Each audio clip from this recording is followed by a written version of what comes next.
Right now on Voices, lead in our schools. A new report by Investigative Post is shining a spotlight on the situation in the Buffalo Public Schools.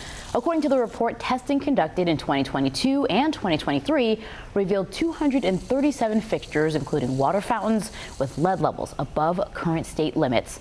Lead exposure, of course, can have serious and lifelong health impacts on children, including slowed growth and development, brain and nervous system damage, as well as learning and behavioral problems. So where does the situation stand today? I'm pleased to be joined by the author of that report, Asia Jaseel. Thank you so much for joining us here tonight. A lot to go through. First off, just walk me through the process. What did you find doing your research here? Right, so I analyzed the most recent data from Buffalo Public Schools from their 2022-23 testing cycles, and I found that the particular fixtures of concerns were fountains and water fixtures used for food prep in kitchens and cafeterias. And there were over 36 of those that had lead levels that well exceeded the state's action level.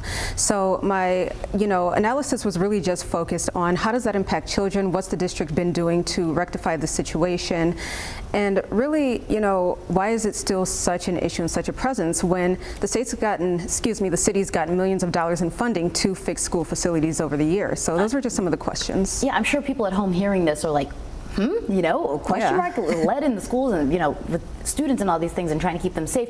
Were there any areas or any schools in particular that saw the most need when you looked through this stuff? Yeah, so there were two that stood out specifically. There was Stanley Mikowski on Jefferson Avenue and also Riverside High.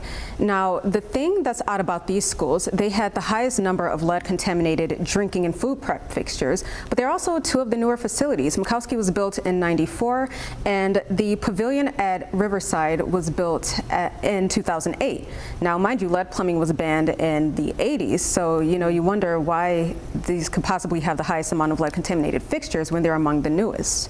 But I spoke with district officials, and they said because the way that the state has changed the action level over the years has a lot to do with why we may be seeing more lead fixtures now, whereas they weren't a problem, now they are problematic, so they're working on rectifying that. Yeah, and when you talked with district officials, they mentioned how they're trying to fix this. Of course, not an easy fix. The average age of school buildings in the Buffalo Public School District, 70 years old. So what kind of progress are they making so far?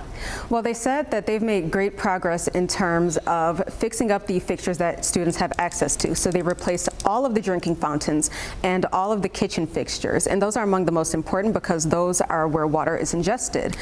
They have put signs up around faucets and other areas of concern, which are still high primary to them, they say.